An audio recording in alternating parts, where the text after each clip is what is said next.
afternoon, good afternoon, good evening, and good morning to panelists and participants. Welcome again to the Caribbean Conservation Finance Congress, the second that we're having. I'm Karen Panton from the Bahamas Protected Areas Fund, and I'm delighted to moderate this session on the circular economy in practice. We have been riveted to our seats with the excellent presentations of our earlier speakers. We better understand the need to minimize, prevent, and remove, to design out waste and pollution, keep materials and resources in the value chain, and regenerate natural systems through the use of renewable energy and nature-based solutions that require a whole systems, multi-focus approach for implementation. We heard that only 7% of the world's GDP is derived from the circular economy. And indeed in the Caribbean, this is less so. But nevertheless, so urgently needed given our exposure to climate change and other exogenous shocks, our dependencies on imports, and our tourism and commodities-based economies. How do we make the circular economy practical for the Caribbean? Which models exist for this transformation? And in which countries were these models successful? We have an exciting group of panelists lined up for us to give us some examples of the circular economy in practice. Welcome panelists, and welcome to each and every one of our attendees, our participants here today. Our first speaker or our first panelist for this afternoon is Kyle Mace. He's the Managing Director at Jamaica Inn.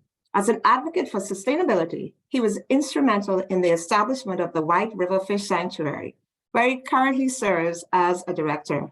His experience led to his appointment as chairman of CAST, the sustainability arm of the Caribbean Hotel and Tourism Association. Join me in welcoming Carl, and Carl, you have the floor.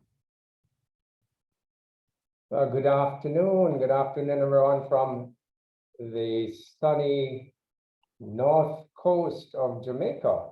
And we are coming to you from Ocho Rios here at the Jamaica Inn, as you can tell, with the beautiful Caribbean Sea there in the background.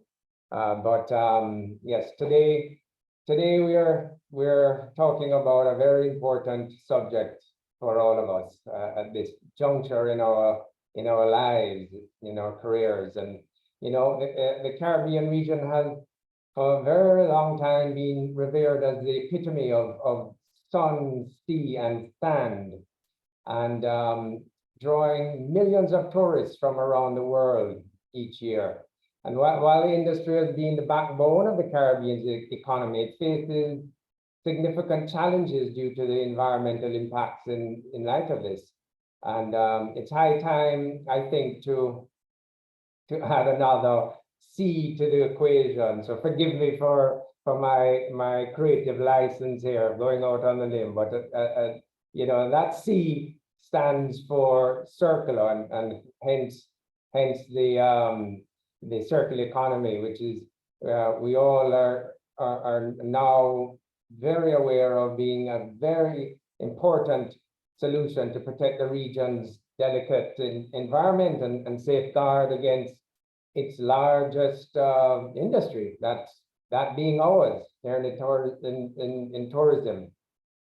So what we're going to cover today, we're going to tell you a little bit about the CHDA, or just a reminder. I know most of you know as well. Maybe not knowing about our sustainability arm, or CAST, which I will also give you a little insight into. We're going to also take a look again at just how important tourism is to our economies here in the Caribbean. Of course, the meat of the matter, we're going to jump into some conversations around that other C that we're adding, and the circular economy.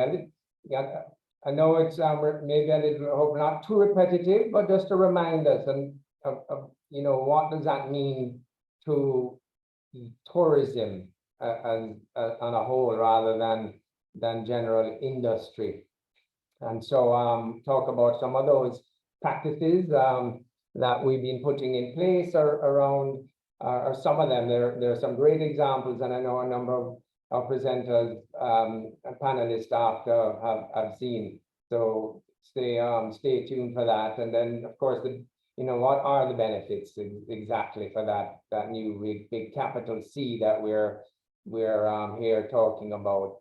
Of course, there's always going to be challenges, many more opportunities that we might be hearing about today, I hope, and I personally look forward to that. And of course, let's come up with some recommendations and conclusions. So again, as promised, let me tell you a little bit about CAST. And it's an organization, I'm sure not unfamiliar to most of us, Caribbean Hotel and Tourist Association, which was established back in 1962. It's a private sector led and funded entity with 32 national hotel associations around the region. Obviously now with that size of membership and our associations, we have a very, very broad mandate when it comes to taking care of this precious industry we are involved in. Of course, and along with that obviously comes the promotion and the development and the growth. And of course, to do that, we certainly do a lot of collaboration, And so how do we do it? Well, we support and develop and improve generally the tourism, the product. We provide value-added support. We serve as a voice, as an advocate for our partners and our members. And in a matter of how or where, that's in supporting and individual entities, associations, national associations. We deal with the business of the industry, making industry stronger. Whether that's in the human capital development or marketing. Sorry, PR is a big part of that. Sorry about that. And the big one for me, anyway, and for all of us, of course, our sustainability and resilience matters. Of course, the technologies gets wound up in it, and we do a lot of advocacy activities.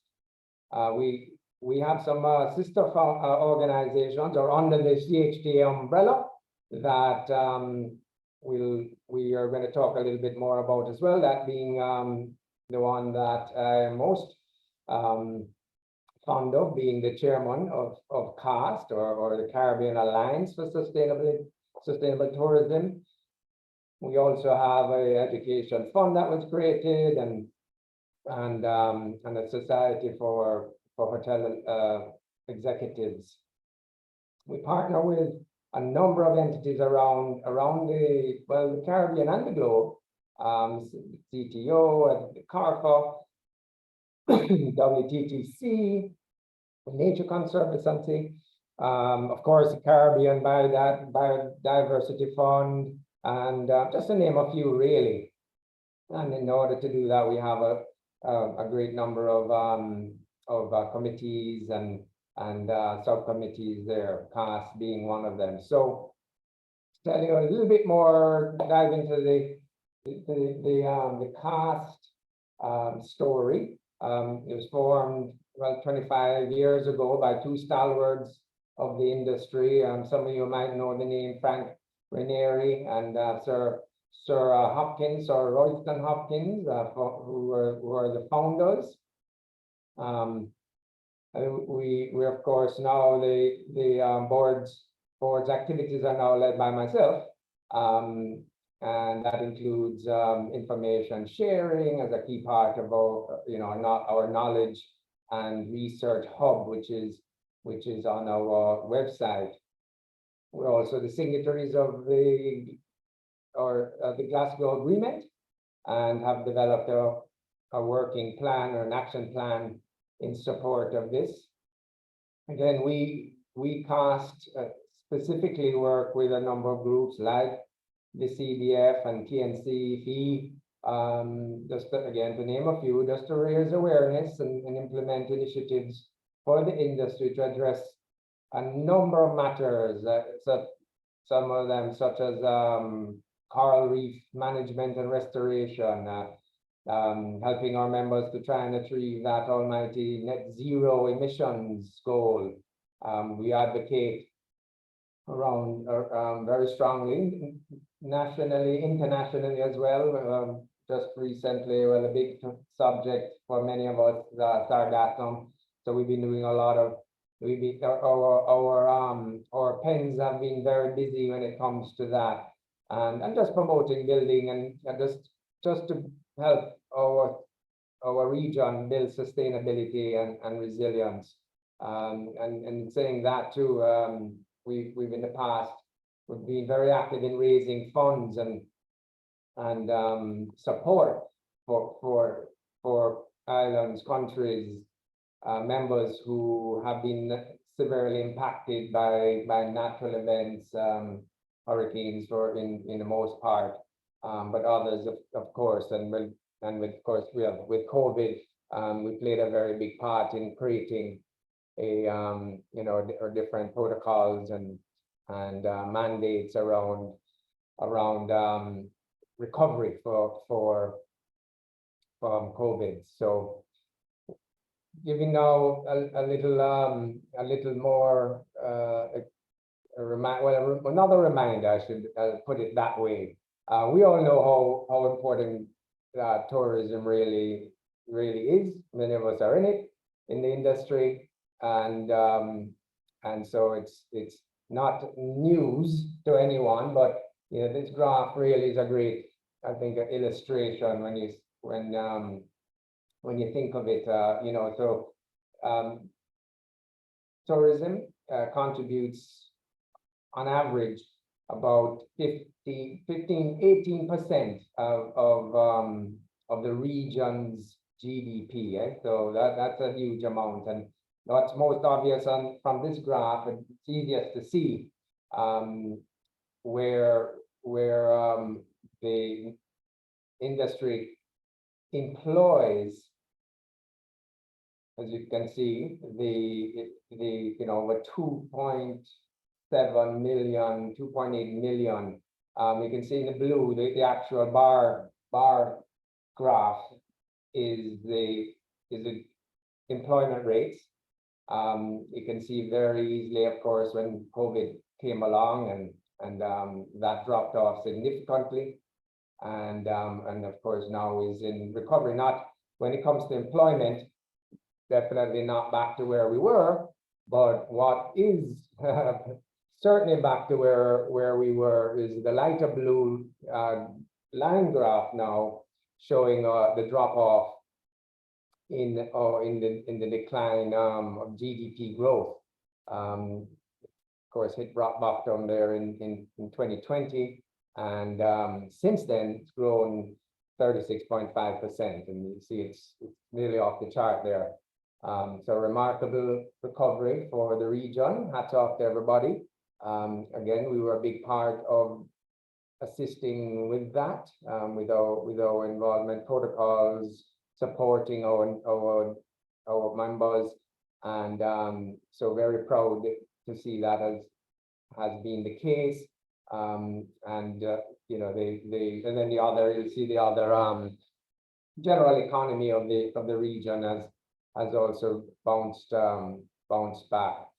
I mentioned the average being about 18% GDP. Well, this gives you a better idea of each individual state's reliance or GDP input from tourism, as high as if I recall, I can't actually see my screen at the moment, but we're talking almost 80% in some cases, but very, very, very critical to our survival, so to speak. I'm not going to dwell on. I think I've made the point. I think we're all very aware and understand. Again, we recovered tremendously, 33.2%. We've added 300,000 plus jobs since 22, and the WTTC actually have forecasted that we're going to double the GDP and employment rates over the next 10 years. So potentially by 2032, tourism will be fetching about $96.6 billion for the region, and creating 1.34 million new jobs. There are, of course, some barriers and challenges which are tied up in trying to do so, which we're working on as a region, and I've listed a few there for you to see. And the human capital, of course, our environmental impacts, and the high cost of travel, and a number, and quite a few more, which I'll actually touch on as I go through. All right, so that big C in the equation, or the new C I'm adding to the equation. So as I've been just demonstrating, tourism sector is of course a vital source of revenue, and also, as you saw, employment for all our nations.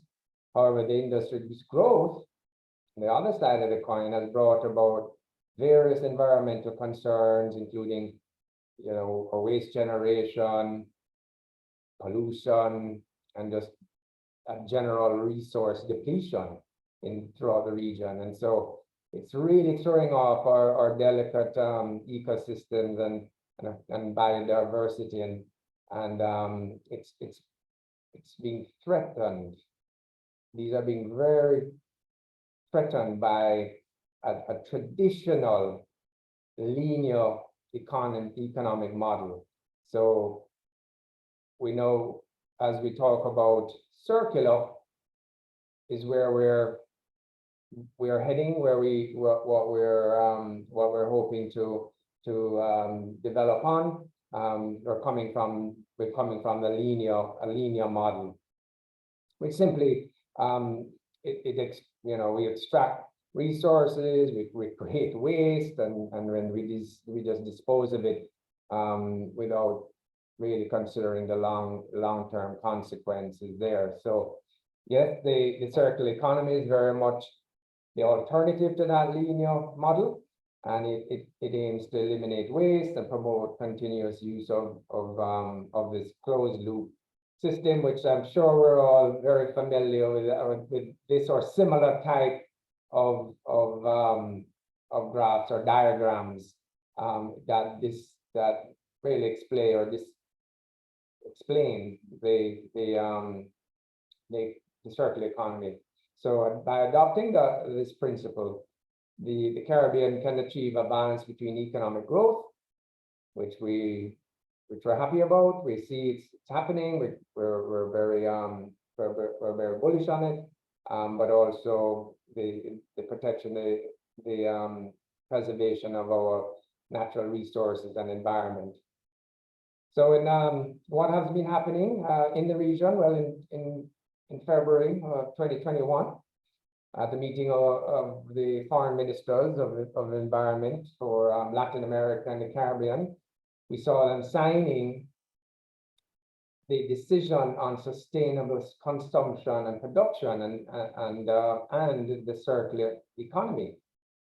And the formal launch of the Circular Economy Coalition for Latin America and the Caribbean. So that was a very big, bold, and timely event. And with that launch, ministers called for the coalition to accelerate this transition to the circular economy in the region, building on the region's more than 80 public policy circular economy initiatives. So there's a lot going on within the region already, increasing, but we're going to increase the number of national circular economy roadmaps and strategies that were already in development.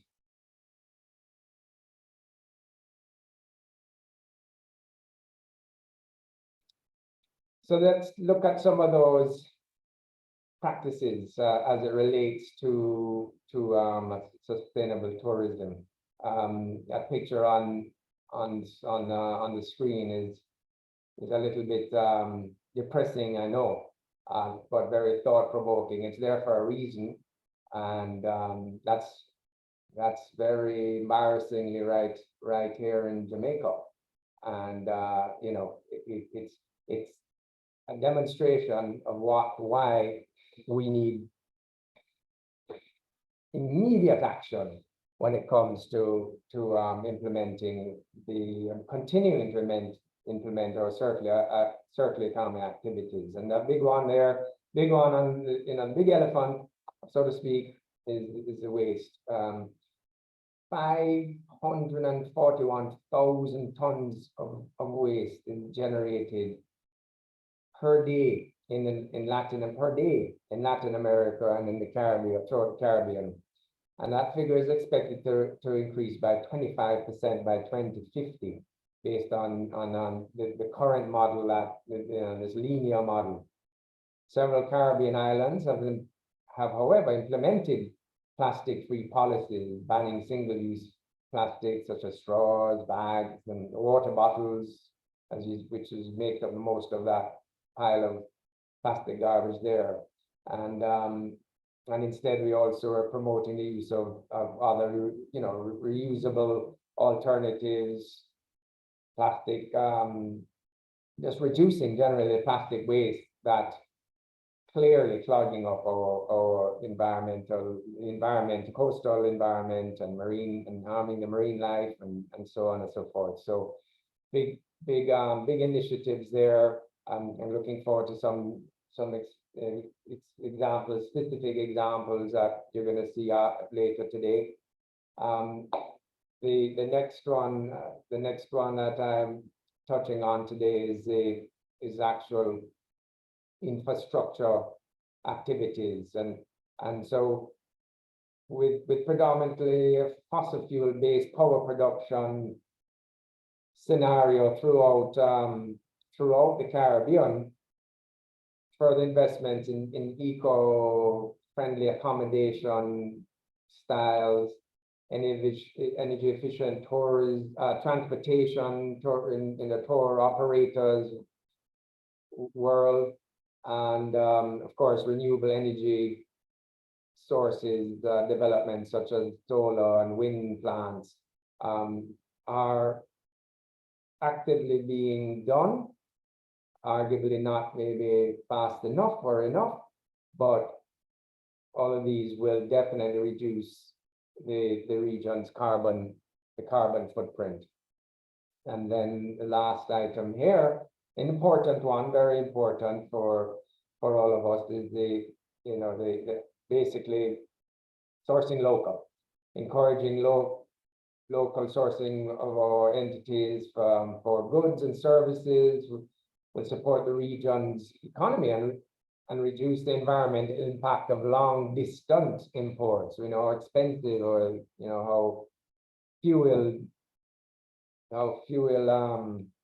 reliant to get the products into the Caribbean are. So many Caribbean resorts and restaurants have already started sourcing their food supplies locally to support the regional economy and reduce the carbon footprint associated with those imported goods from far afield.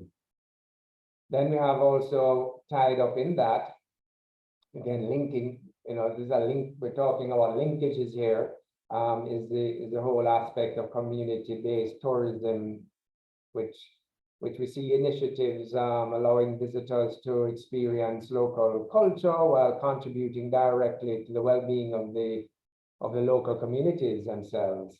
And this approach really fosters economic benefit, widespread and real, and also, of course, encourages much more responsible tourism practices. There are some other examples that I can share, love to share, when it comes to tangible circular economy examples. Right here on closer to home, right on my property here in Otris, we have an arrangement with the local pig farmers, for example, whereby all our food waste is always separated, and the pig farmers are collecting those on 3-4 days a week, those bales, and feeding their livestock, and in turn, of course, we then buy that product, the animal, the pork products from the local farmers, and the cycle goes around and around. A very simple, basic example, but very important one nonetheless. There's another one that I'd love to share too. Again, this one very close to my heart because I'm actively involved in doing so. Is and a little bit of a reach, but think about this for a minute. We created a fish sanctuary here in Otris, right at the hotel called the White River Fish Sanctuary, where our fishermen, their livelihoods had pretty much disappeared. There was no fish for them to catch. I mean, for them to even try catching, they had to go so much further. It was not sustainable, and it had died. Their livelihoods had disappeared. The reefs are in a deplorable situation. Hence, no fish. The overfishing. All those effects, that garbage ending up on the reefs, and of course just natural disasters and pollution and then of course global warming. The reefs were dying. No reefs, no fish, no hope. So what we've done here is started growing coral. So far we planted about 5,000 pieces of coral. And the beauty of this circle of life is that we've hired fishermen in the local community to actually plant those corals. So they are the ones that are actually helping the reefs to be regenerated. There's no fishing, so the fish will come back and inhabit, and live in those reefs, reproduce. And then the fishing will then return because of the number of the increase in the fish stock. In the area, of course, fish will migrate in and out, and we've already seen a 55% increase over 5 years in that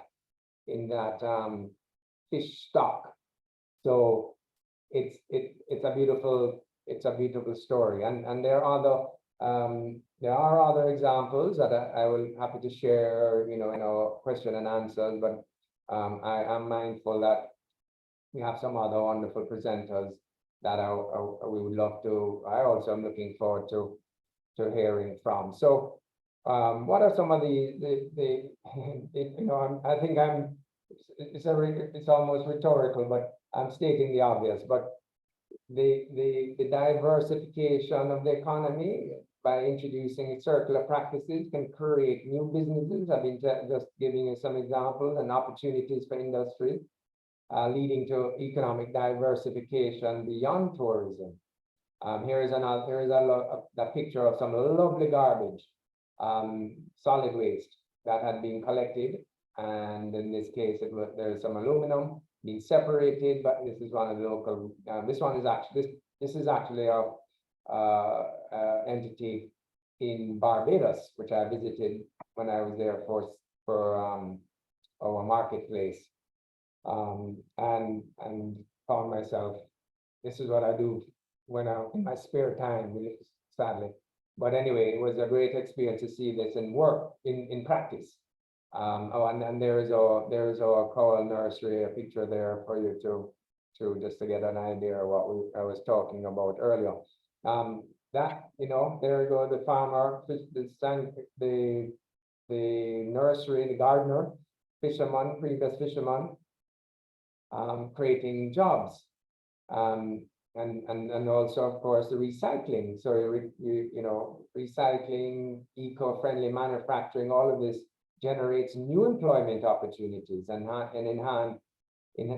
enhance skills. So fisherman turned, aquaculturist, and it's just, and then the story goes on, and we'll talk a little bit more about those examples. And then, of course, all of this hopefully helping the resilience to climate change, as it can bolster the region's resilience to climate change, reducing our vulnerability, and of course safeguarding our livelihoods. So always there are challenges, but I am very confident in saying that the opportunities outweigh. It's going to take a changing mindset, and I have to encourage stakeholders to really embrace the circular economy. Sometimes it's not investment. There is an investment. It's not always just an easy hanging fruit you pick. But it needs commitment, and it requires education and awareness building, and we need to highlight the benefits for both the environment and of course our stakeholders, and then of course overall for the economy. I want to draw your attention to the graph here now. So what the good news about that is that our users, or our clients, our consumers is the word I'm looking for, have actually showed us that they are willing to change. They are willing to pay a little bit more for sustainable products and properties, for, in our case, experiences. Yes, may cost a little bit, but they're willing to pay, which was very good. And for some reason, the Gen Zs have slowed down since COVID. Very hot on it. You can see their graph is the only one that has gone a little backwards as far as their capacity spending a little bit more. But I'm sure that's just a blip in the radar. It's going to take investment, collaboration. We're going to need government, businesses, international organizations. The very reason we're here, to continue to collaborate, and then funding as well to support these initiatives.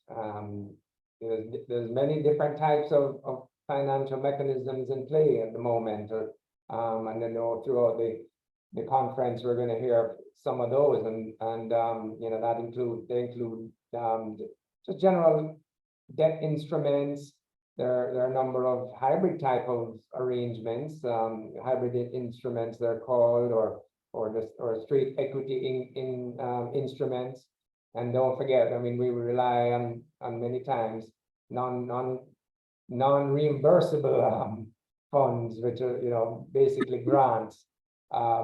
which will help to level the playing field for some of those smaller operators that may be not able to access, especially after COVID, any further debt, you know. So I think generally, you know, Caribbean with our natural beauty and thriving tourism industry are at risk due to the environmental impacts, as we have said earlier, and we all know. I know I'm speaking to the converted, and I do apologize, but we can't say it enough. And by embracing the circular economy, it offers a promising solution to safeguard this very, very delicate balance. And as a sector, we're all aware that tourism is built on a range of other sectors, back to our linkages, and such as the pig farmer and generally food production, agriculture, building, plastic manufacturers, unfortunately, and even transport. And it is this dependent on the health and resilience of those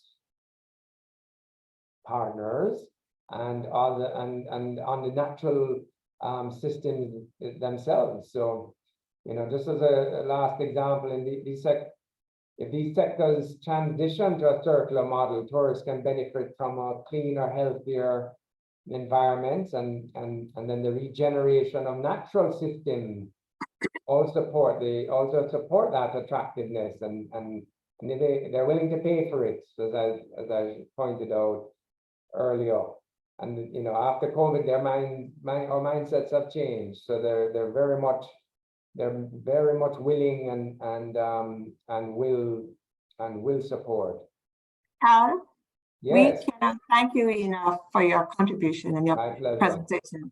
It's just exciting to know that the Caribbean Hotel and Tourism Association is not just based on or working towards building numbers, to do it in a way that doesn't erode or degrade our resources. And also, what I liked and what I believe others liked was this whole question of building justice and equity into the tourism model. Across the Caribbean, we've got a number of big players and big actors, but when you talked about responsible tourism and the other practical things that CAST is doing to support the tourism sector and to ensure we transform our economies from this linear into the circular economy. Absolutely. I think that's exciting. In the interest of time. No, thank you. And I want to say that, I'm very encouraged. It is working. It's happening. And sitting where I sit, overseeing so many different islands, actual hotel chains and hotels, individual, small, large, medium. We're working towards that goal.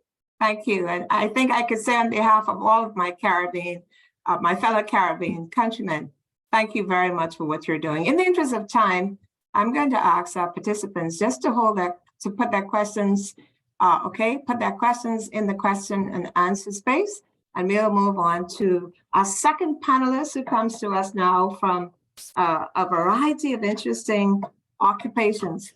His name is Ross Gibby. Ross has over 32 years of experience in contract manufacturing, operations, business development, marketing, communications, brand innovation, and content creation. Over the past 4 years, he has driven the expansion of CRDC's Resin 8 solution across Costa Rica, the US, South Africa, the UK, and a host of other countries, including the Dominican Republic and others. He is on a mission to end plastic waste and reduce CO2 through market-driven innovation. Join me in welcoming Ross. And Ross, the floor is yours. Thank you very much, Karen. I appreciate that introduction. I'm going to assume that you're seeing my screen there. We are. Yes, excellent. Right. Thank you. And I'd also like to thank the Caribbean Biodiversity Fund and Island Innovation for inviting CRDC to share our technology and share our story today. So I'm just going to jump right in and kind of use our deck as a guideline. Some of these things might get a little technical, so I'll probably breeze through those, but the intention here is to give you an overview of who CRDC is, what our Resin 8 technology is, and then an idea of where we are as a company in terms of our expansion globally and how this solution can be utilized not only across the world, but specifically in the Caribbean region.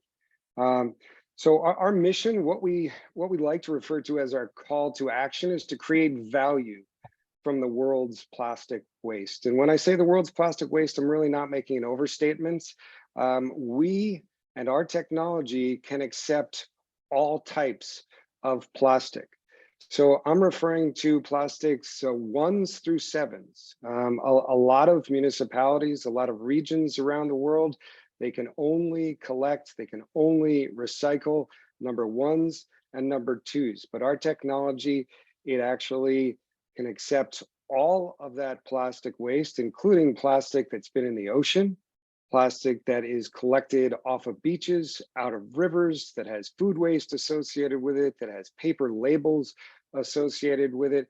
We were actually founded as a beach cleanup in Costa Rica back in 2010. At that point, it was focused on collection efforts as well as a different technology. Our most recent technology was developed in 2018. It went through an extensive period of research and development in Costa Rica, and then it was launched commercially in Costa Rica in early 2019. But I'm getting a little bit ahead of myself. What our intention is to divert as much plastic as possible out of the environment. We're keeping plastic out of landfills.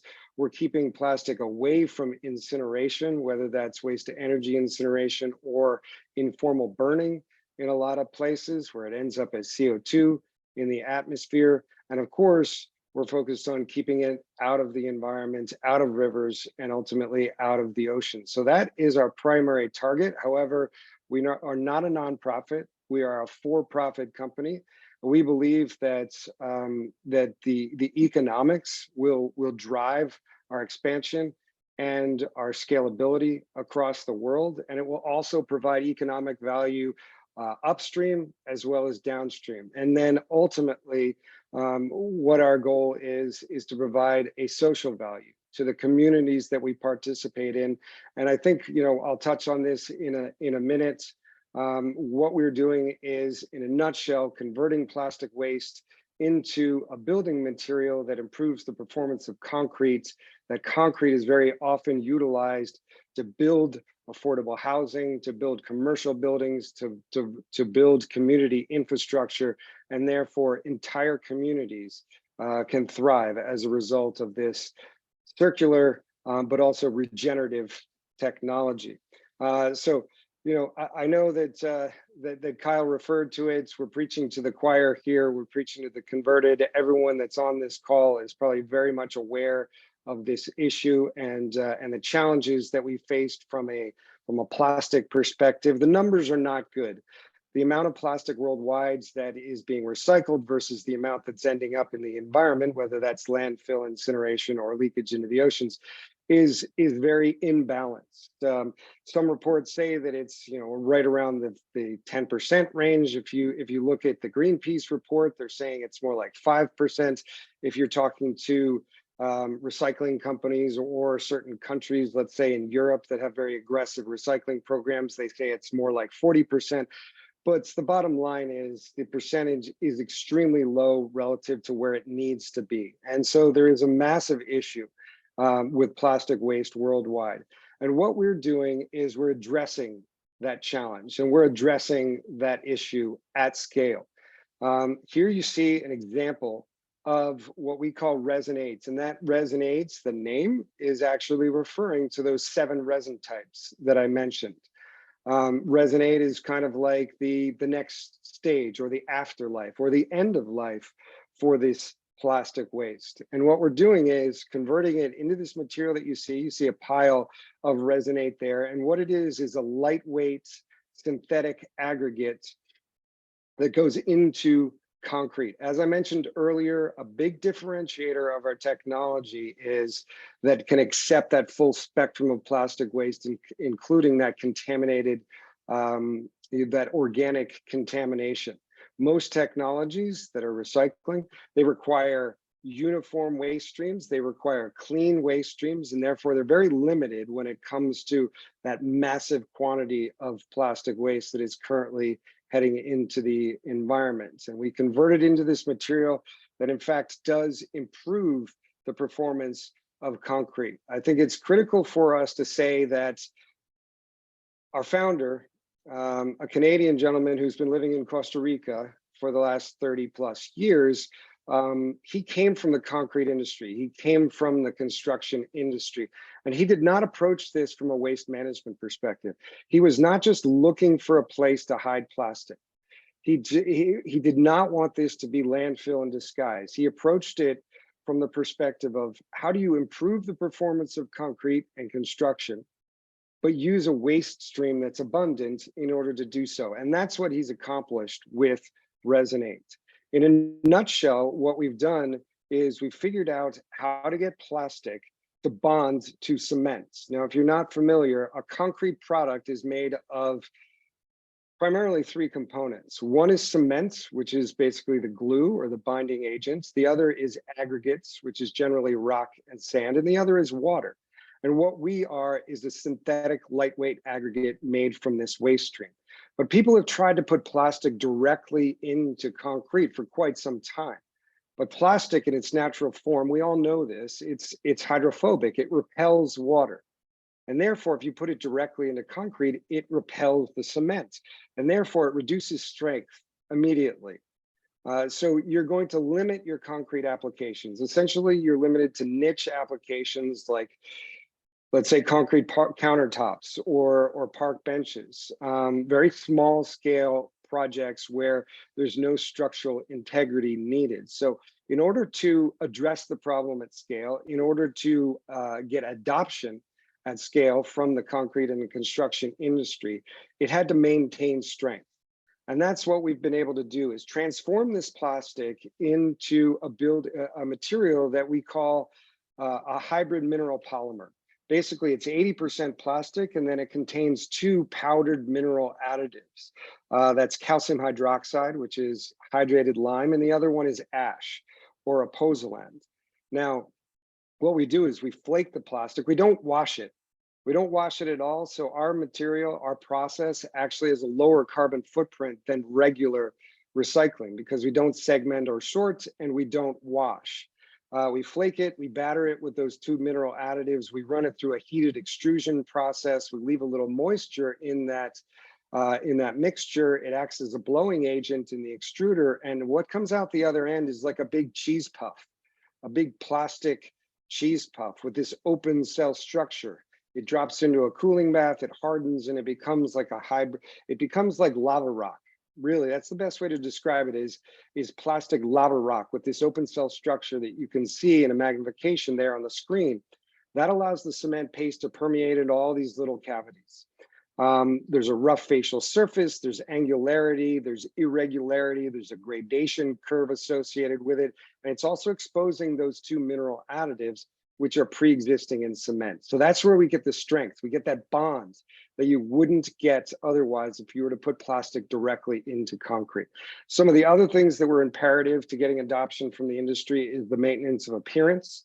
That was critical. You can't tell that Resonate is in a concrete product whatsoever, so nothing changes in the industry. It also integrates extremely well with the concrete manufacturing process.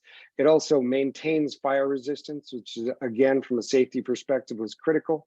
But where we get some of the improvements is the reduction of weight. Our material is actually 1/4 of the weight by volume of sand, which is what it replaces. It lowers water absorption, which helps with the durability and the longevity of the concrete product.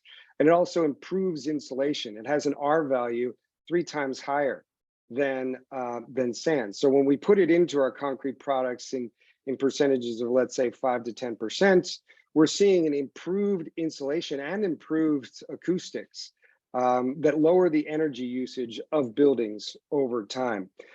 We can go into all concrete applications. Concrete block and pavers is where we have the most projects and where we've done the most testing. And in an area like the Caribbean and obviously Costa Rica, blocks and pavers are utilized all over the construction industry. So that's really our entry into most every market. We also go into precast concrete. Those are big 12-foot drainage tubes that go underneath roadways in the middle picture there in South Africa, where we have another facility. And we can also go into asphalt. I mentioned this before. Some of the environmental benefits are that we're diverting massive quantities of plastic from the environment. We are reducing energy usage of buildings over time. But what most people don't realize as well is that concrete is actually fully circular.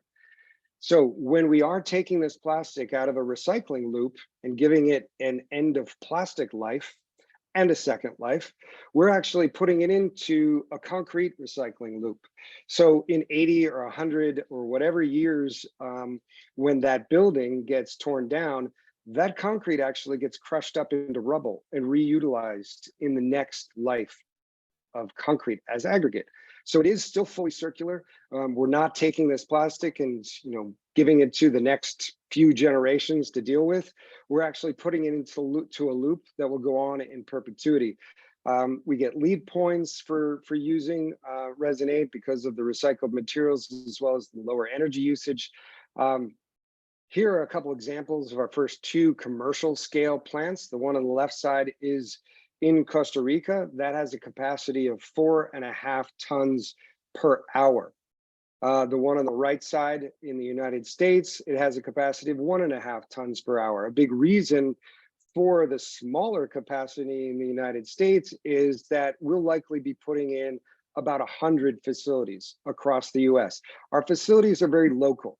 Wherever there's people, there's plastic waste, and there's also demand for concrete and construction. So this is all very much a closed loop. Things do not exceed, once we have our network built out, they really will not exceed more than like a 200-kilometer radius. In Costa Rica, our plant at 4.5 tons per hour will be able to absorb the entire mismanaged plastic waste stream of the entire country, about 5 million people.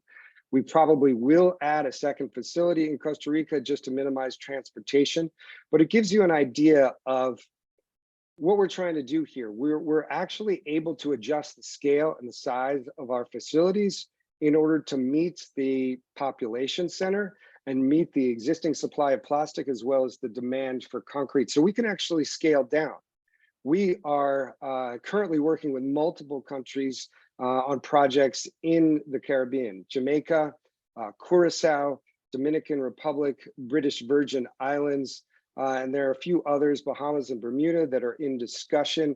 And obviously those regions are quite a bit smaller. The model will work a little different. We're looking more for public-private partnerships in those regions, but we can, from a technology perspective, scale down our locations in order to, let's say, be a few 100 kilograms per hour, or let's say 0.5 ton per day.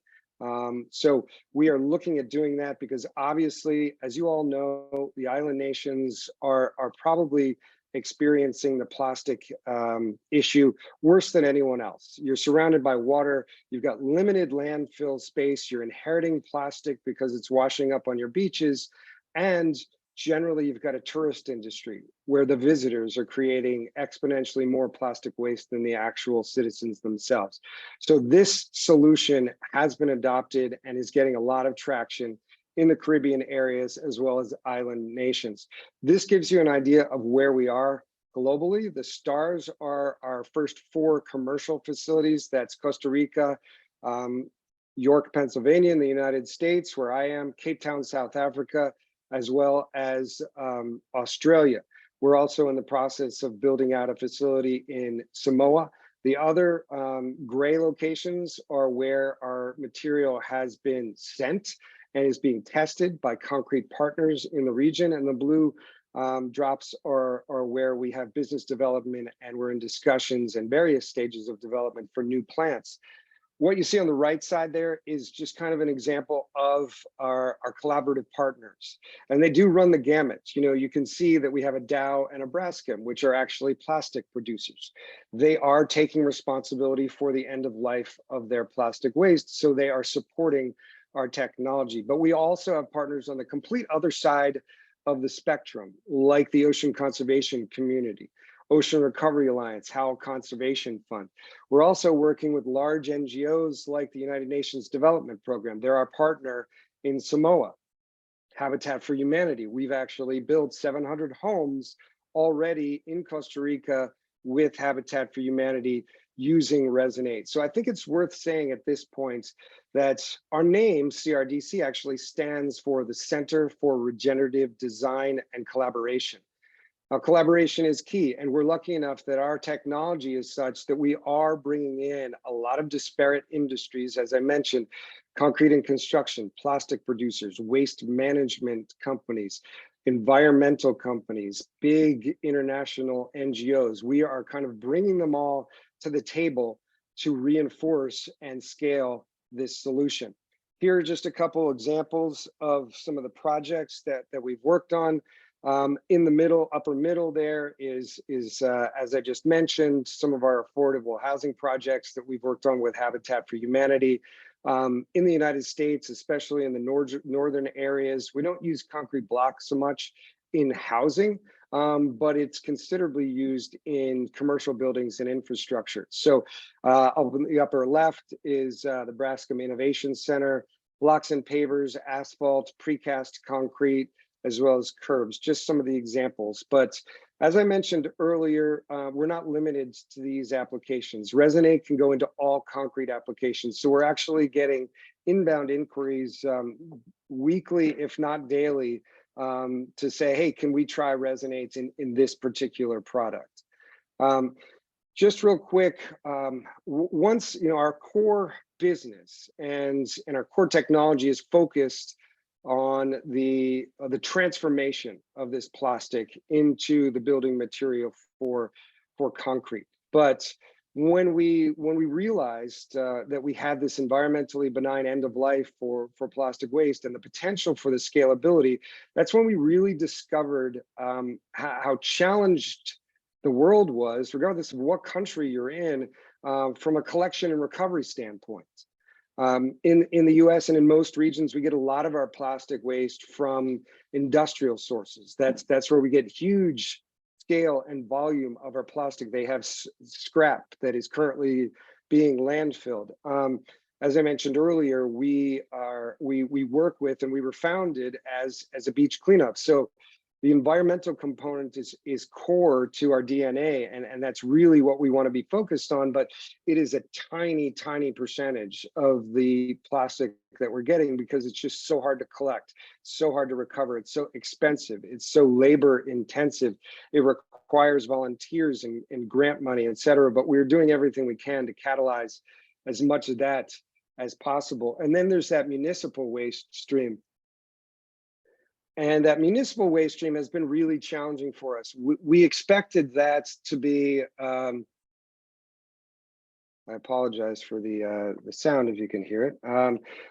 We expected that to be a reliable source of plastic waste for us. But what we discovered was that, even in areas where there's a very robust and pre-existing waste management infrastructure, it's often neglecting a lot of those plastics 3s through 7s. They're pulling in the 1s and 2s, but the 3s through 7s are still just being thrown in the trash and ending up in the environment. And then of course you've got other regions that we are in where you've got virtually no plastic waste management infrastructure. And so all of that is ending up in the environment. So what we did was we launched our own direct to household plastic recovery program, and we call it the bag that builds. And the slogan is basically the instruction. It's very simple. All plastic goes into the one bag, and we'll guarantee that it's zero waste. None of that will end up in the environment in any shape or form. It will not end up in landfill. It will not get burned. It will not leak into the oceans or rivers. And this program has just been wildly successful. We actually distribute the bags for free through either community organizations or schools. And when we do it through the schools, we actually have an education program that teaches about zero waste, teaches about circularity, regeneration, and what the bag that builds is and what Resonate is actually a practical example of those things, of those concepts. But if you can get the kids on board early, if you can get them understanding it, if you can get them taking that bag home and teaching their family and participating in it together as a family, you really hook them and you're really making an impact. You're really making a difference. And what we've seen is we just launched this kind of softly as a pilot program, and the community engagement everywhere has been massive. The pride that people take in participating in this, the guilt that gets relieved knowing that the plastic is not ending up in the environment, but in fact is going right back into their community to help build the community, really takes over. And we've seen this just expand like crazy, whether it be in Costa Rica, whether it be in South Africa, whether it be in the United States, and we're about to launch it in Samoa. One thing that I will mention is if we reach scale on this collection program, what we plan to do is sort out the clean and recyclable 1s and 2 plastics. If we can take those and put them back into the mechanical recycling loop and generate a revenue stream that we run through our foundation, then that revenue stream will then be utilized to, one, continue to expand the program and make sure that as many families as possible have access to free bags, but also will help with the transportation in getting that material to us, because that becomes a challenge. That becomes a challenge. But what's critical is, you know, let's say we work with a lot of beach cleanups. Let's say they're successful with their beach cleanup. In most cases, they have no other alternative but to send it to landfill. So this is another option for them, not only going direct to household, but also these environmental cleanups, and then we'll help with that transportation. As I mentioned here, we've kind of educated communities, shared the program, but it's never been really promoted aggressively. We have established a partnership in Costa Rica, Paisajes Sin Plásticos, that's also with the United Nations development program, and in Samoa, again, we're working with UNDP there. So it is becoming a little bit more, let's say, nationwide in those regions. In the United States, in order to minimize transportation, we're staying very local and keeping it to where we have current facilities.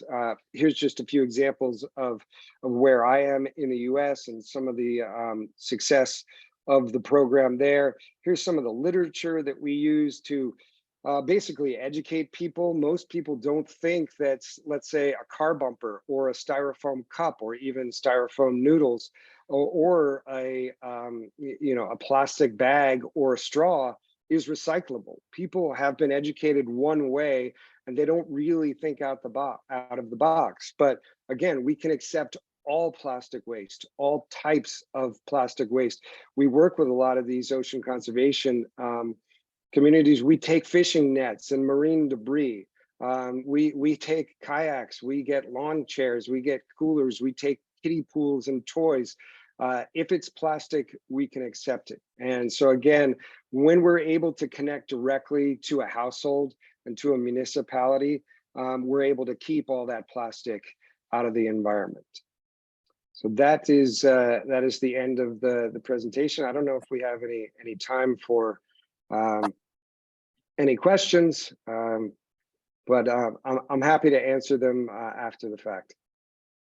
Excellent, Carl. Thank you, Ross. Sorry. Thank you so much for a riveting presentation. I really enjoyed it. I like the fact that you are not only getting rid of plastics. If you can get rid of sargassum, you would really be on top of things. But we like the fact that you are able to remove the plastics and then you're using it in a way that helps us to make construction lighter. I do have one question. Maybe it'll be improper for me to ask, but hopefully the cost of this aggregate doesn't drive up the cost of construction. But I'll leave that for now as we move on. But it really was an excellent presentation. I really enjoyed it. In the interest of time, Thank you. we're going to move on and now invite Christine Matisse to come on and present. Christine Matisse is co-founded Metabolic Foundation in Aruba with her partner, Tony Savall. As a project coordinator, she has a key role in its initiatives, opening access to digital making through Brenchi's Lab, recycling 20 tons of plastic with a new business model through Plastic Beach Party, and developing coastal monitoring tools and open access data through Surfside Science. Please welcome Christine to the floor. Thank you, Christine. Hi, good afternoon. Thank you for allowing me to be part of this panel. I'm very honored, especially because we have a very small project. I think in comparison to a little bit of what you've heard so far, really kind of a community-based or ground up, bottom up approach to plastic recycling. Our company, our plastic recycling service in Aruba, is called Plastic Beach Party. And the reason for that is when we started, and really for most of my life until really just at the beginning of this year, the picture you see here was our governmental like island-wide waste management system. And it is literally at a beach, a really scenic spot actually, because it has these beautiful reef islands right on the side of it. It's a great diving spot, oddly enough. And it's often on fire. It's one of the highest points of the island. There is no barrier between this landfill and the beach. And it is in the middle of a big mangrove forest. That is called a parakeet forest, which because I guess in the past at some point it was full of parakeets. So we think of this place as this is a beach, right? But we don't think of it as a beach. So we wanted to have a concept that is inviting and collective and hopeful, because a lot of times I think we talk about these things and it's just like really depressing. And so we thought Plastic Beach Party, you know, it sounds like I want to go, it's a beach party, but also like we need to do something. So this is kind of where we started from. Let me try to do the next. Yes. So I think what you saw already in the earlier presentations is that there's basically two main sides of the issue when we're thinking about plastic waste. On the one side, it's a side of production, right? So like the products, the plastic products that are on the market right now are not designed with circularity in mind. And everything from distribution to production to design to the consumer use, at no point is really the recycling of the product integrated into the product, right? That is like a whole different market on its own, which is the end of life, which is where you have like the waste collection and recycling. And then there's a small part where they connect, where you have like people who make products and then are making them using recycled product.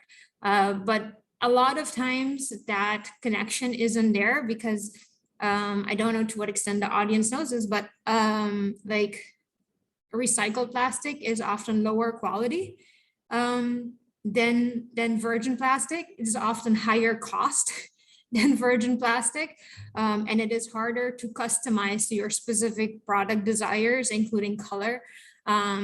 So for a lot of manufacturing, like unless it's the law or there's some very strong other force that's forcing them to use at least a certain percentage recycled product, they're not really that interested.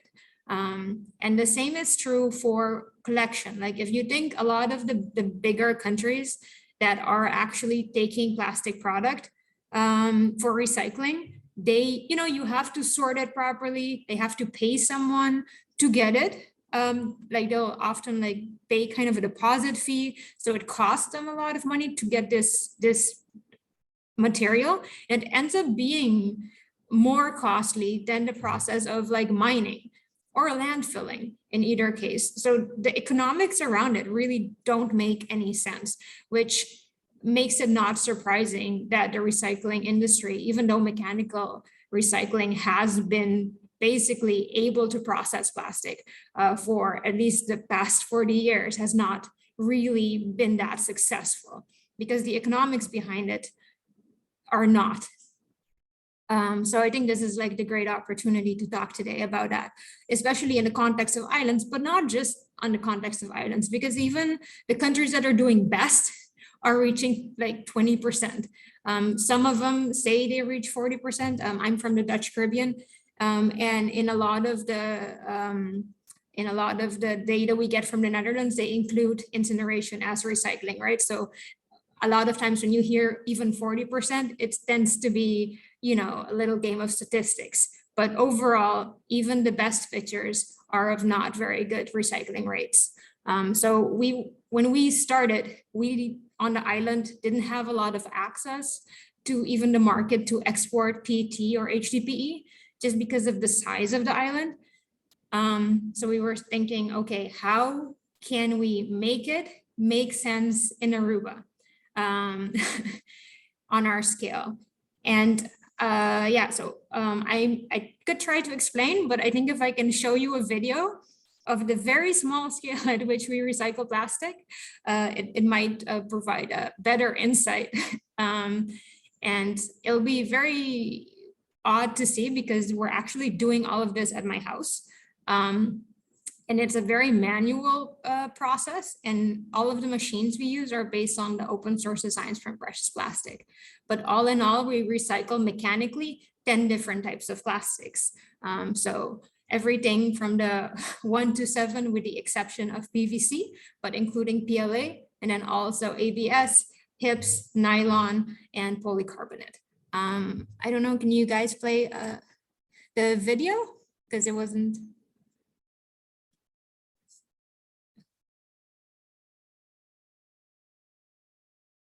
If you can play it at double speed, that would be awesome.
All right. I think that's about the end of the video.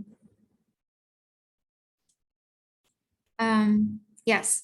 So with this project, we've been able to recycle, let me see, more than 20 tons of plastic on the island since we started, which is not that much, even on the Aruba scale. But we did started with less than $5,000. We built all of the machines locally, and we have a working financial model that covers the labor intensive process. What we do is we separate the product development side from the waste management side. So we basically sell ourselves as a waste management service for specifically plastics mostly, but we also work as an intermediary for other materials that can then be taken either for export for metals or return in the case of glass, and export for cardboard. What we do is we try to incentivize the reduction of plastic use. And what we said is like so many people are basically paying a deposit for plastic. And we were like, we could never do that. Like there's no way we can afford to do that. So we basically did a study, and we looked at how much would it cost us to actually recycle plastic. And then we just put that, and we were like, okay, we're gonna see if someone is willing to pay for that, we'll do it. And if someone is not willing to pay for that, then we cannot do it, right? Just kind of like a lean business approach. So I think like a lot of other Caribbean islands, our most popular time of the year is Carnival. So we did it in Carnival. We did like a big test where we just went to all of the groups that were standing by in Carnival, and we asked them, would you pay to recycle just in this parade with your group? So this is a time people are drunk, they're not at their most environmentally conscious. And I was like, okay, if people are gonna pay for it right now, they're gonna pay for it. And so we asked them like quite a lot, I think like $15 to recycle during one parade per group. And more than 50% of the groups that we asked said yes. And so then we knew, we knew that people would be willing to pay because the situation with waste is so dire. And we needed that in order to be able to provide this process. So we provide basically 4 price classes. So it's $5.53 per kilogram for dirty plastic, $2.72 per kilogram for clean plastic. So a lot of households actually wash their plastic before they bring it to us. They don't have to sort it, but it needs to be clean. And then they can also pay with time, which very few people do because in reality, nobody really likes to work in trash. And then we also allow people to bring for free cans or cardboard. And this has helped. And the biggest case is that a lot of households that used to bring like bottles of Coke have transitioned to cans because it will save them money now, right? So then the transition from plastic, from using disposable plastic to other materials that we are better able to recycle is incentivized in the same way as we incentivize people to reduce their use of energy, right? Or to reduce their use of water by adding a price to the overuse of disposable plastic. And if people don't want to pay for it, then they don't, and then we don't recycle it, right? Because we wouldn't be able to do it anyway. And so this is kind of also in line with a lot of the early adopter like business ideals kind of in a lot of tech firms. And it really helps us work. And it does just pay what it costs to do it. We are a not-for-profit. What that means is that profit is not our motive in any way. And any money that comes in after paying for staff, it goes directly into improving our system and making our whole system more circular. So right now, our whole system is solar, including pickups, which is really awesome. So we actually use a trailer on a secondhand Nissan Leaf, which was already carbon neutral because it's secondhand by the time we got it. So we're very excited about this whole process and how we're really trying to use our system in Aruba, what we have available, to produce a better recycling system. What we hope also is that more and more showcasing both the business availability here that people are willing to pay for better waste management, would encourage actors that are much bigger than us as a small community organization to invest in better recycling on the island locally. So when we do sell recycling, we really don't have any sales department, but in Aruba, we have 40,000 households and about 120,000 people. On the other hand, we have 40 hotels, more or less, and more than 1 million tourists per year. That means that we have a lot more tourists than households. And it's easier to talk to 40 hotel managers than it is to talk to 40,000 households and to get them to implement recycling in the same way. So when we do sell, we sell to hotels, even though the whole facility and service is also open to households. The hotels that do recycle with us, they all are very eco-focused, and they do promote that they recycle. They use it also for certifications. But a lot of them really just want to do it and kind of believe that that is part of their responsibility and really the management of the product that they sell, which is our island. So that is really great. ATA has also, the Aruba Tourism Authority has been recycling with us almost since the start. And so recently, we've also started a public recycling program together with ATA, where we put sorting bins by the beaches all along Aruba. So we had 25 beaches, 25 bins, which are picked up 3 times a day. And these are sponsored for a year, which covers the recycling cost. And this does lead to all of the sorting being done by hand. As we do it, but has really also worked really well. And it has also created kind of like a extra boost for bottle returns because we put these crates on the side. So there's a bunch of informal recyclers, I guess you would call them, that drive by and get the bottles all the time to get the returns. So we've been really excited about kind of like the movement around these bins. And it has really increased the awareness of the recycling service on the island. So these bins are all also made out of pallets, and the sign you see there that says recycle here, that is also our recycled material, which brings me to our product design principles, because we make products out of all of these types of plastics. So we take in 10 different types of plastics. The majority, the biggest chunk of it is PET and HDPE, but we aim to make all of these, we try when we make products to make products that are replacing products that are already being made out of virgin plastic. Because if we don't do that, I just feel like we're putting plastic in more and more places, and still the areas where the plastic was coming in are still open, right? So we're just like expanding plastics market. So we're trying to, as much as we can, these are the principles that we try to use when we develop products to replace virgin plastic. Most of the plastic we get in, while we also take big products like the inside of refrigerators or bumpers and like furniture. Most of our products are disposable products, and we try to recycle them into long-term use products. So what I mean with that is products that we think that will be in use for 5 to 10 years. We try to make plastic intensive products. So in the video, you saw some plates. Those are all PET plates. Each plate will have like 40 bottles of plastic in it. So it's really dense. And then we use them in a lot of products that are using acrylic, which is a non-recyclable plastic. So we try to replace acrylic with this PET, which is both dense and then also, again, reducing the market for this non-recyclable plastic. We also tend to make products that are high added value to better kind of cover the cost, but then also to change kind of the value relationship to plastic as something cheap and disposable. And finally, we try to make products that are recyclable. And to do this, we focus on products that are single stream. So any products, we try to use only PET or only HDPE. So we're not mixing the plastics.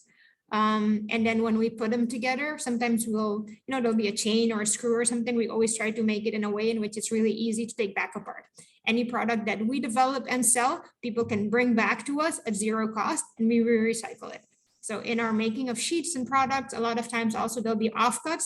They are all turned back and re-recycled. I've read some reports that you can do that up to 25 times, but it also depends on how you mix it in with the less recycled plastic. But so far, it's all been going well. I don't think anything has gone through us more than like a maximum of 3 times. But yeah, this is how we're running the plastic recycling facility. So we have basically 2 people working full-time in washing and sorting and shredding. We have 1 person working in product development and manufacturing, and 1 person part-time in product development and manufacturing and part-time pickups.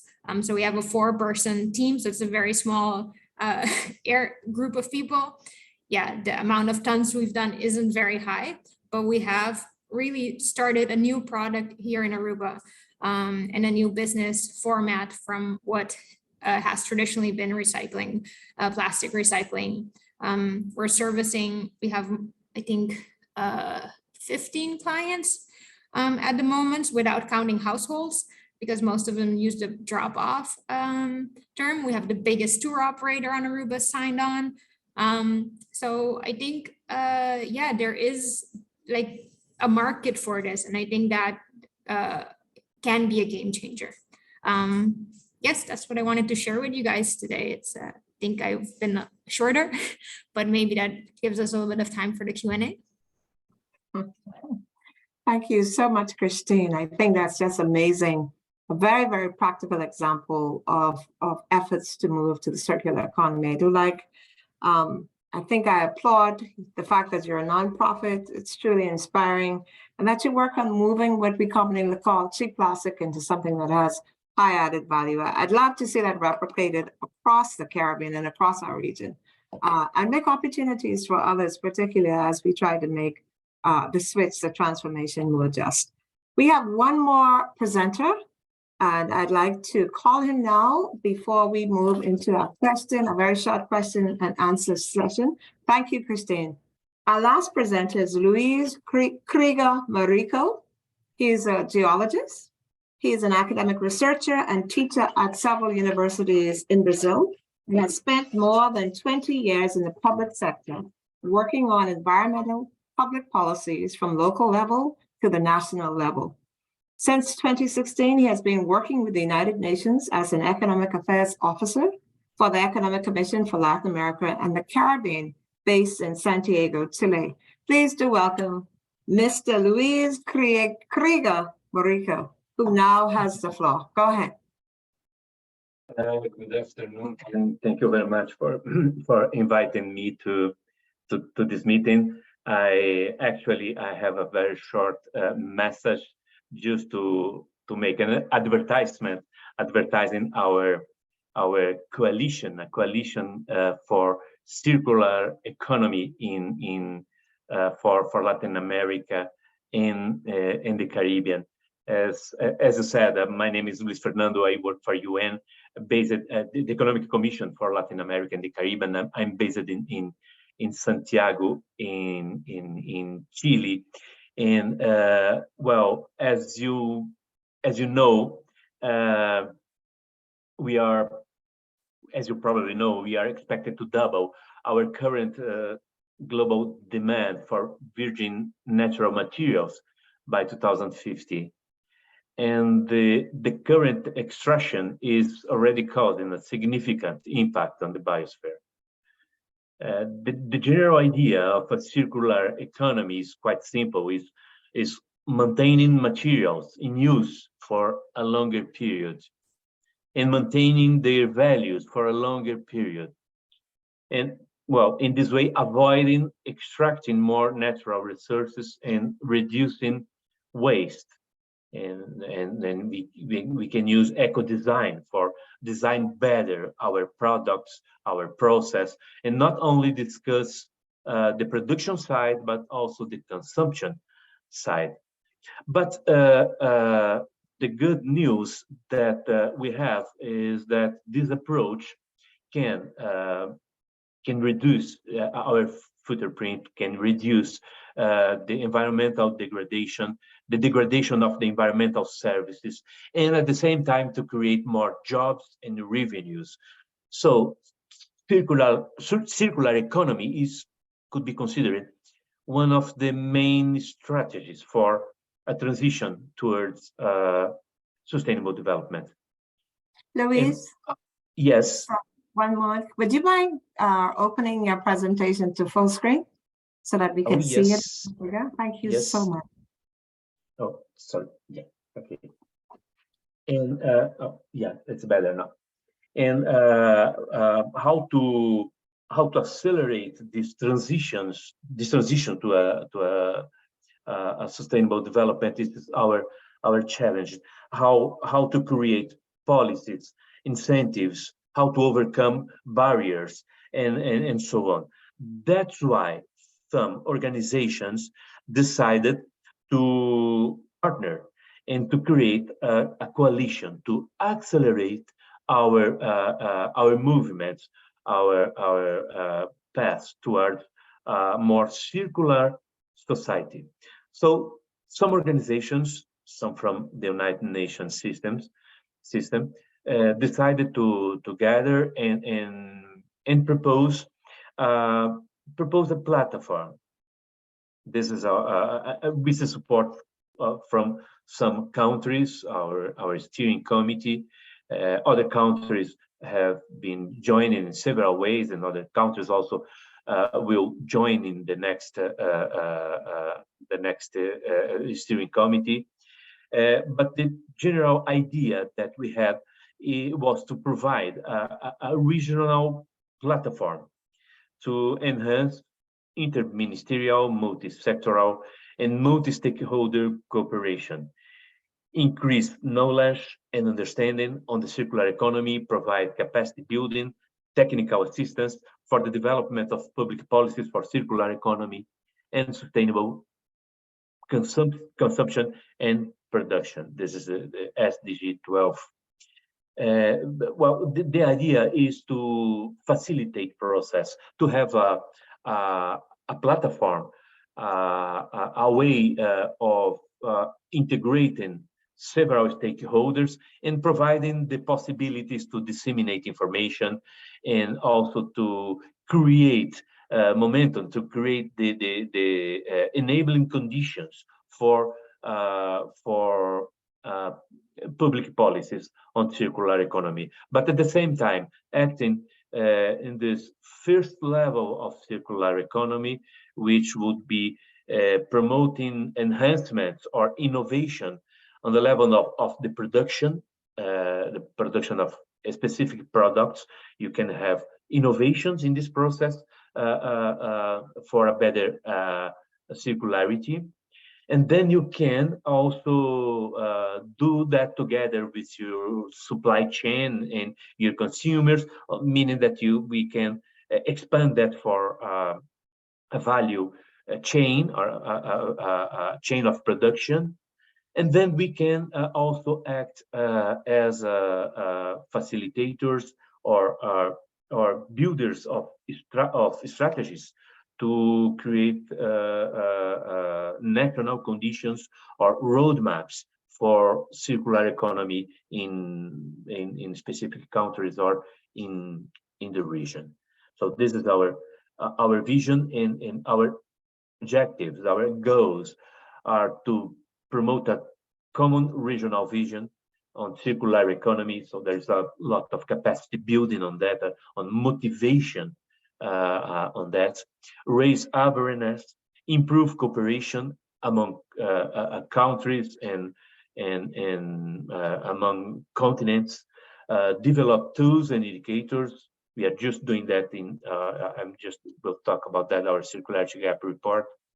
Facilitate some capacity in building opportunities for countries, for economic sectors, for stakeholders, to develop new alliances and partnerships, creating, for instance, industrial symbiosis, for instance, support some resource mobilization in the region, promote this knowledge sharing, and a lot of other possibilities that we have when you create a platform and allow people to contribute, to participate, and bring together very different experiences and approach to move in a collective way towards a better circularity. One of the first decisions we took was to provide or to produce a circularity gap report for Latin America and the Caribbean. We are using a methodology that was developed by the Circle Economy, is one organization based in the Netherlands, and they have been producing several circularity gap reports for the world and for some countries in other regions, but this is going to be the first experience in Latin America and the Caribbean. So we are trying to define some baseline, and based on this baseline, we can promote the circularity around Latin America and the Caribbean, and also to motivate to produce more data and move towards better policies. This circularity gap report will be released in next October. It's almost ready.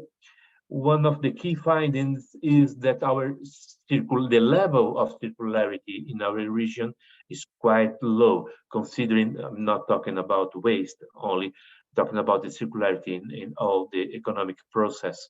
And we found that we have less than 1%, less than 1% of circularity in our economy. Of course, we have huge lack of data. Some data are not reliable, but this is a condition that we have in our region. One of the main conclusions is that we have to work more seriously regionally in the regional and national databases in order to get a better vision where we are and how we could move forward. So the circularity gap report, I think, is going to be a good entry point for a wide discussion on how to implement cooperation, how to implement regional and national policies on circularity in our region. One of the ways to work, practical ways to work, is the creation of working groups. So we have some working groups on plastics, electronics, food and agriculture, cities, industrial symbiosis, tourism, and now we are creating a new group on national roadmaps, national strategies for circular economy. We are already supporting some countries in building their national strategies for circular economy, and this, we think, it's a very important step, because in every country we can find beautiful experience, like we have been seeing in this seminar, beautiful experiences, but how we can translate this individual experience, some very good projects, but how to translate them into national policies, how we could overcome the barriers, how we could create a financing environment for a circular economy in our region, how to redirect our investments, because we know that we have a lot of money in our region. We don't have lack of money. Our budgets, our investments, our national budgets are not very well organized, or the money is not very well allocated, but we have a lot of money, and we could redirect this money from the development banks, from the public budgets, from private investments towards a better circularity, creating better goods, more jobs, and a better environmental protection in our region. This platform, the coalition, is absolutely open for governments, for other stakeholders, and you can join this platform as a government member, as a private sector or a beneficiary member. You can join the platform. You can sum up with the other actors and contribute for this movement the creation new paths, new strategies, new possibilities, new alliances for the strengthening of this of the circular economy in our region. So this was really a very short advertisement of our coalition on circular economy for Latin America and in the Caribbean. We are also operating, of course, with more governments, with more actors. The coalition will become stronger and stronger, and we are creating more and more synergies that will be able to upscale these very interesting projects that we have basically in all countries in our region. We have good projects, but most of them are isolated, are not oriented to the creation of synergies, and we do not have policies that could, public policies that could really put forward these goals and continuously strengthening these possibilities and this tool that we understand one of the main tools to create sustainability. And we are plenty of space in our region, considering the low level of circularity of the economy that we have. We have plenty of possibilities in redesigning products, redesigning industry, redesigning the way that we are using the soil. Well, for instance, we can, in our region, we are great exporters of meat, of grains. So we could practice a regenerative agriculture or a regenerative cattle ranching, or to have a more responsible mining sector. We can also have a better public management of our waste. So we are plenty of possibilities, and we want to create conditions for the advance in these policies and these possibilities in our region. So if you feel motivated, go into our website to get more information. UNEP in Panama have a lot of information. We at ECLAC here in Santiago also can help you. UNIDO is also other UN agencies that can also help you in getting more information or how to be involved in process that could really scale up this process in our region. Thank you very much. Thank you, Luis. We really do appreciate the fact that there is a tool and there are the reports that build on what we've heard all today: multi-stakeholder, multi-sectorial, and multi-government cooperation in the Caribbean. So we've heard all today a need for us to come together and a need for us to build more collaboratively from the ground up towards policy, to our regional integration as it relates to the circular economy. There are a few questions in the chat. I believe those have been answered. We are now coming towards the end.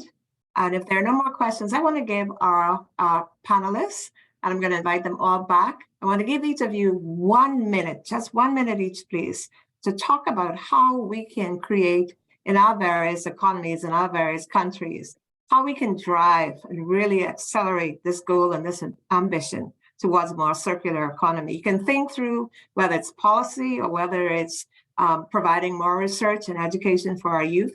What is your final word? Yeah, 30-second or 1 minute word on what we need to do or to improve in order for us to reach this goal of a circular economy, a regenerative economy, one that, uncouples natural resources from our economies. So I'll start with Ross, and then with Christine, and then Lewis as we go along. Sure, 30 seconds. Okay, well, as I mentioned in our presentation, we believe very strongly in education, and we believe very strongly in engaging the youth very early on. So not only is it critical to have that educational component, but we believe it's very critical to give them something practical to engage in and practice. Once they do something, it becomes part of their habits, it becomes second nature, and it becomes something that they can share, and it becomes something that helps build community. So we like to think that we are an example of that, not only educating, but give them an actual practice. Excellent, excellent. We do like that the bag that builds concept as well. Thank you so much. It's been a pleasure. Christine, Louise, and then of course, Kyle, we'll go in that order. 30 seconds to 1 minute, please. Yeah, I think that a lot of times, like, we have good ideas about what needs to be done, or we know what the problems are in our communities, and we struggle because we think we're too small or that we can't get started where we are.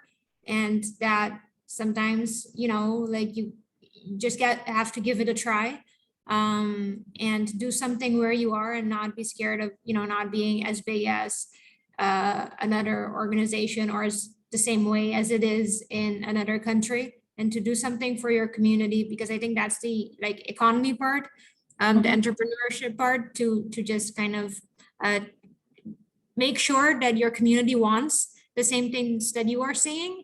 And then if they do, then put it out there and get started. Thank you. Thank you for that. Luis? Yes, I think that we have several ways to improve this process. We can replace traditional material inputs derived from virgin resources with bio-based, renewable, or recovered materials. We can recycle waste into secondary raw materials. We can extend the use period of existing products, so it's slowing the flow of new materials. We can facilitate the sharing of underutilized products. It's another way of promote the circularity. We can market services rather than products. We have several ways to improve our circularity, the level of circularity in our economies. But one thing is quite important, is the transformation of all these ideas into effective and national policies that could facilitate the process of overcoming the barriers that we have in our economy. So we have possibilities to overcome these barriers and open the gate for to facilitating the process of scaling up these ideas and these activities. But we need national policies to facilitate that. All right. Kyle, I know that your camera is not available, but please go ahead and give us in 30 seconds or 1 minute your thoughts. Well, I think, I don't know, maybe I'm the last to go, but so can I just take the opportunity again to thank the Caribbean Biodiversity Fund once again on behalf of all of us for the opportunity and to be able to share our passion for this very important activity that we are all embarking on, a circular economy, and I am very encouraged again to see all walks of life, all different stakeholders across all our region coming together and just continuing to encourage the linkages, movement, and the initiative of getting everybody to talk, and how can we help each other. It's one way forward. We have too much to lose, we have too much at stake, we don't have a choice. If we could all be like Christy and take one initiative and run with it, the Caribbean will be so much better place. So I want to congratulate my fellow speakers, presenters. Great job, everybody. Excellent, excellent. Thank you. Thank you, Kyle. Well, on behalf of myself and the Bahamas Protected Areas Fund, let me say what a joy it has been to hear these truly excellent discussions and innovations, just how practical your efforts are in moving us towards an economy that is just and fair. Thank you to the CBF, Karen and her team. I think it's been an excellent panel today, and I want to just turn it back over to Karen McDonough. Thank you all for an excellent job. Well done. Yeah. Thank you all so much. I think all has been well covered. My deepest thanks to those who were able to participate. It was a pleasure to hear, and congratulations on the work you are doing. And for those who have joined in, please join us again tomorrow morning for the continuation of the Conservation Finance Congress. We look forward to having you with us for the panels tomorrow. And remember that tomorrow we will also be having our networking session where you can meet some of the persons you've been talking to. So we start at 9 a.m. Eastern Caribbean time, or 8 a.m. Jamaica time, with a presentation on successes in circular economy from the Caribbean and from around the world. And we look forward to you joining us then. Thank you again to everybody, and have a good afternoon.